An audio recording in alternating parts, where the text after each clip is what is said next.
आदाब अस्सलाम वालेकुम। क्या हाल है आप सबके? कैसे हैं आप लोग? क्या कर रहे हैं? क्या हो रहा है? कैसा वेदर है? मैं तो बहुत मिस कर रही हूँ धूप को, लेकिन सर्दियाँ भी मुझे बहुत पसंद है, स्नो भी मुझे बहुत पसंद है। बस स्नो में ड्राइविंग करना पसंद नहीं है। आजकल यहाँ पे जो है बड़ा बर्फ़बारी वाला सीज़न चल रहा है, तो थोड़ी सी धूप सेकने का दिल चाह रहा था। मेरे पास ये पुरानी फुटेज रखी हुई थी, तो मैंने सोचा क्यों नहीं इसी फुटेज के साथ शुरुआत की जाए। थोड़ी सी धूप मुझे भी अच्छी लग रही है वीडियो में देखते हुए। और आज की वीडियो में मैं आपको दिखाऊंगी मैंने बच्चों के रूम की डेकोरेशन कैसे की। और मैंने सबसे पहले अपने आप को चैलेंज दिया था कि मुझे विद इन $25 बच्चों का रूम पूरा कंप्लीट डेकोरेट करना है। और जो मैं पुरानी चीज़ें रखी हुई थी, और उसके अलावा बस मैंने डिसाइड किया था कि $25 से ज़्यादा मैं ख़र्च नहीं करूँगी, क्योंकि बच्चों का ऑलरेडी इतना काफ़ी स्टफ़ मौजूद था, तो उसी में से मैंने यूज़ करने का सोचा था। तो सबसे पहले मैं दिखा देती हूँ कि मेरे पास मैं क्या क्या चीज़ें लेकर आई हूँ। ये जो आप फ्रेम देख रहे हैं, ये लेटर बोर्ड कहलाता है, और ये $4 का मिला था। सबसे एक्सपेंसिव चीज़ मैंने यही ख़रीदी थी। इसके ऊपर लेटर्स वगैरह लगा कर हम पिक्चर्स वगैरह ले सकते हैं। और इसके अलावा ये अल्फ़ाबेट स्टिकर्स दिए थे मैंने, क्योंकि इरज आजकल स्पेलिंग्स वगैरह सीख रही, तो मैंने सोचा था कि इस साइड वर्ड का पूरा बोर्ड सा बनाऊंगी, लेकिन उसका टाइम नहीं मिला। उसके अलावा मैंने ये बटरफ्लाई के और डायनासोर्स वाले वॉल स्टिकर्स लिए थे, थोड़ा सा डेकोरेट करने के लिए वॉल्स को। ये डबल साइडेड टेप है, और ये बहुत ज़्यादा काम आता है इस टाइप के प्रोजेक्ट्स में। और ये इसके अलावा मल्टीप्लिकेशन बोर्ड लिया था, ये था $2 का। और ये अल्फ़ाबेट इसके साथ साथ मैंने लिया था अल्फ़ाबेट चार्ट भी।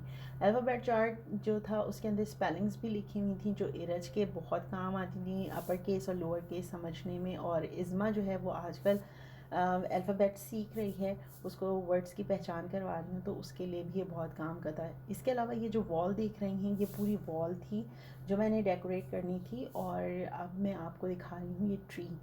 ये जो ट्री है ये मैंने लिया था इरज की बर्थडे के लिए, उसके बैकड्रॉप को बनाने के लिए हम लोग गए थे, और बाहर हमने इरज की बर्थडे की थी, और वहाँ मैंने जंगल थीम की बर्थडे पार्टी की थी। अगर आप वो वीडियो देखना चाहें तो वो बच्चों के चैनल पे है, मैं उसका लिंक जो है वो डिस्क्रिप्शन में दे दूँगी आपको, आप ज़रूर देखिएगा जाकर कि किस तरह से मैंने वो अरेंज की थी। आउटडोर में भी हमने बड़ा मज़ा किया था। और इंशा और इरज को साथ साथ मैंने अपने लगवा लिया था, वो मेरे साथ काम कर रही थी। इरज के आपको हाथ नज़र आ रहे हैं, उसको बड़ा मज़ा आ रहा था इस तरह कैमरे में अपने हाथ शो कराते हुए। ये जो आप बटरफ्लाइज देख रही हैं, इसके साथ साथ आया था ये येलो सा जो बोर्ड आपको नज़र आ रहा है, इसमें टेप था, डबल साइडेड इसमें भी था, और वो 3D स्टाइल की इस तरह से लुक दे रहा था। जब आप इसके हम बटरफ्लाई पे लगा कर और उसके बाद इसको जब वॉल पे लगाएंगे तो उसमें 3D का सा एक लुक आएगा। तो डिफरेंट शेप्स थे, डिफरेंट कलर्स थे। मैं साथ साथ इंशा इरज से मैं कलर्स पूछ रही थी, इंशा से उसकी स्पेलिंग्स वगैरह पूछ रही थी।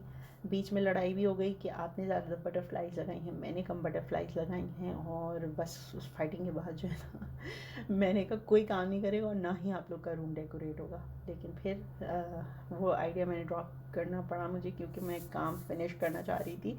सो थोड़ी से समझाने के बाद वो लोग सेट हो गई और मैंने अपना काम मुकम्मल कर लिया। अब मैं आपको दिखाती हूँ कंप्लीट लुक। तो ये बाहर आप देख रही हैं, जो मैंने लेटर हम लोगों ने बोर्ड लिया था उसके ऊपर इस तरह से तीनों का नाम लिख कर नीचे लिख दिया है कीप इट क्लीन, ताकि हर आने जाने वाला जो भी बच्चे घर में आए तो उनको पता हो कि जब आप खेल चुके हैं तो इस रूम को आपने क्लीन रखना है।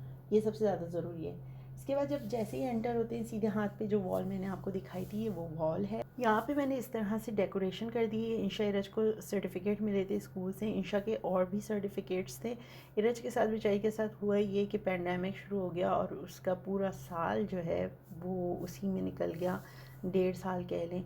और ना टीचर्स संभल पा रहे हैं ना स्कूल संभल पा रहे हैं, तो ये सारी चीज़ें जो एक्स्ट्रा करते हैं टीचर्स वगैरह वो थोड़ी सी पीछे रह गई थी। उसके अलावा ये देखें, ये जो मल्टीप्लिकेशन बोर्ड एक साइड पर लगा दिया, इंशा सीख रही है मल्टीप्लिकेशन वगैरह। और इसके साथ साथ पिक्चर फ्रेम मैंने जो लगाया है, पिक्चर फ्रेम $4 का मिला था। और ये मैंने इसलिए यहाँ पे लगाया है ताकि इंशा के ददियाल वाले तो पाकिस्तान में रहते हैं, मैं उनकी फुप्पुओं की, उनकी कज़न्स वगैरह की पिक्चर्स यहाँ लगाना चाहती थी, ताकि इंशा को रिमाइंड रहे और वो सबको जानती रहे, क्योंकि अभी तक वो पाकिस्तान नहीं गई है। तो जस्ट उसके आप कह लें कि जहन में बिठाने के लिए, ताकि रिश्तों की पहचान रहे उसको। उसके साथ साथ ये एंटर होते ही उल्टे हाथ के ऊपर ये जगह है। और ये मैं सबसे पहले आपको दिखा दूँगी ट्री कैसा लग रहा है। इस तरह से बहुत प्यारा सा लग रहा था, कलर से ऐड हो गए थे। इसके अलावा ये जो प्लास्टिक की बास्केट है, इसके अंदर इनके खाना पकाने की चीज़ें, बर्तन, डॉल्स का सामान, ये सारा कुछ रखा हुआ था। और ये जो आप जितने भी प्लास्टिक की देख रहे हैं हाउस, या ये देखें, ये जो आपको किचन और लॉन्ड्री वगैरह नज़र आ रही है, ये जब इंशा 2 साल की थी तब हमने ये चीज़ें ली थी उसकी सेकंड बर्थडे पर। 2-2.5 साल की थी तब से हैं ये। और ये बस कह लें नस्ल दर नस्ल चलती हुई आ रही है। मैंने इंशा से बोला भी कि चेंज कर लेते हैं, थोड़ी डिफरेंट चीज़ ले आते हैं, कुछ नया लेकर आते हैं, क्योंकि काफ़ी सारे नए आइटम्स आ चुके हैं मार्केट में। बट उसको अपने टॉय से बहुत प्यार है और उसने कहा नहीं मम्मा, ये मैं इनको नहीं फेंकूँगी। एरज ने भी टॉय से खेला, इस्मा ने भी इन्हें टॉय से खेला। बस इसके बीच में बर्तन वगैरह जो डॉल्स के होते हैं, कपड़े हो गए, नई डॉल्स ले आए, या इस टाइप की जो चीज़ें होती हैं, कपकेक्स वगैरह डेकोरेट करने के लिए, खेलने के लिए, तो वो एक्स्ट्रा ले आते हैं। ये बंक बेड है उनका, और नीचे जो है वो डबल बेड है, ऊपर सिंगल बेड है। और जो है इज़्मा इस वक्त फुल टाइम अटेंशन चाह रही है मुझसे, तो इसलिए वो इस वक्त उल्टी सीधी हरकतें कर रही हैं, ताकि मैं सारे काम छोड़ के सिर्फ उनके साथ खेलूँ और उन पे तवज्जो दूँ। यहाँ पे कलरफुल सी बस चादर बिछाई हुई है। और वो जो आपने वाटरमेलन वाला तकिया देखा था, वो इंशा एरज को मिला था मेरे हस्बैंड के ऑफिस की तरफ से। क्रिसमस के ऊपर बच्चों को पूरा बहुत सारा सामान दिया था उन्होंने, बच्चों को क्रिसमस गिफ्ट्स दिए थे, और मुझे क्रिसमस गिफ्ट कार्ड दिया था, मैं कहीं भी खर्च कर सकती थी। और इसी तरह हम लोग भी ईद पे ख्याल रखते हैं। तो अगर वो वाली वीडियो आप जाके देखना चाहें तो उसका भी मैं लिंक प्रोवाइड कर दूँगी, आप देखिएगा, अच्छा लगेगा आपको कि गिव एंड टेक से ही यहाँ पर माशाल्लाह सब कुछ होता है। ऊपर जो है वो बॉक्स के अंदर सारे स्टफ़ टॉयज़ रखे हुए थे, जिनसे खेलना होता है वो निकाल लेती हैं, फिर बाकी मैं वैसे ही ऊपर की तरफ करके रख देती हूँ, जो आपको बंक बेड के बिल्कुल साइड में नज़र आ रही है। मैं अभी आपको दिखाती हूँ। इसके अलावा ऊपर ब्लॉक्स वगैरह पड़े थे, क्योंकि ये पैरों में बहुत आते हैं, तो मैं एरज को ऊपर ही, इज़्मा को ऊपर ही बिठा के इसको खिलाती हूँ। और जो साइड में आपको वो नज़र आ रहा था रखा हुआ बॉक्स, वो था मैंने बच्चों का शॉपिंग मॉल बनाया था। ऐसी क्राफ्टिंग कर रहे थे हम लोग, तो इंशा एरज को मैंने बना के दिया था, उनको बहुत पसंद था।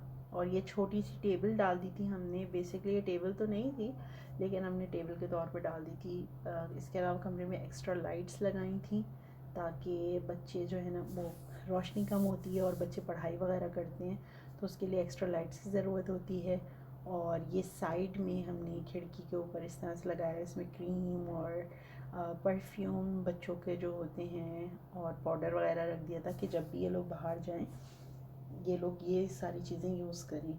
और इसके अलावा ये कबर्ड्स जो हैं, इसमें आपको पैसे नज़र आ रहे होंगे, इंशा एरज जमा करती हैं पैसे, उनको कोई भी देता है तो वो उसको संभाल के रखती हैं। ये कबर्ड्स मैंने रख दिए थे हालांकि, क्योंकि आजकल इंशा को बुक्स पढ़ने का बहुत शौक़ हो रहा है, एरज को बुक्स पढ़ने का बहुत शौक़ हो रहा है, तो मैंने उनको एक छोटी सी इस तरह से लाइब्रेरी स्टाइल का बना के दे दिया था सेटअप। और ये जो ऊपर आपको स्टफ़ टॉयज़ नज़र आ रहे हैं, ये इनमें से मैंने यकीन माने 70% स्टफ़ टॉयज़ डोनेट कर दिए।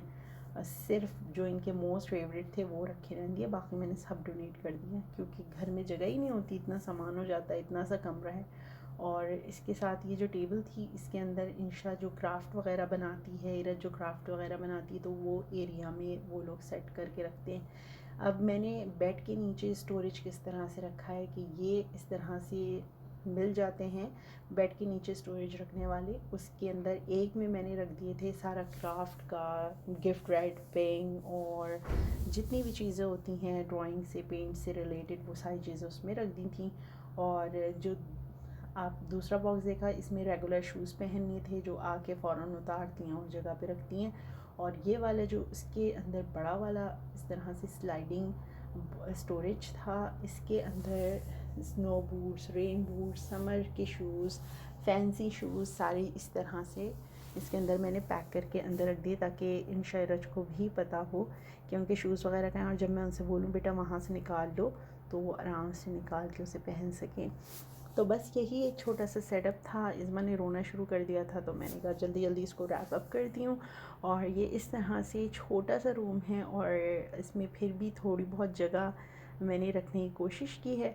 उम्मीद है आपको आज की वीडियो ये छोटा सा सेटअप समझ में आया होगा। और मेरी पूरी कोशिश थी कि मैं आपको दिखा सकूं कि अगर आपका कमरा छोटा है, जैसे मेरी 2 बच्चियाँ ये रूम शेयर कर दी हैं, तो अगर इस तरह से 2 बच्चियाँ जो पढ़ने वाली हैं और उनका काफ़ी सामान होता है वो शेयर कर दिए हैं, तो आप किस तरह से छोटी मोटी चीज़ों के साथ स्टोरेज आप यूज़ कर सकते हैं और कहाँ कहाँ स्टोर कर सकते हैं चीज़ों को। उम्मीद है आज की वीडियो आपको अच्छी लगी होगी। घर रेनोवेट हो रहा है और मैं उसी के सिलसिले में ये सारी आपको वीडियोस और सारी घर की मैं अपने अपार्टमेंट की अपडेट्स दे रही हूँ। तो इंशाल्लाह फिर अगली अपडेट के साथ आपके सामने हाजिर होंगी। जब तक के लिए अपना बहुत सारा ख्याल रखिएगा। जहाँ रहें खुश रहें, शादो आबाद रहें। अल्लाह ने के बाद।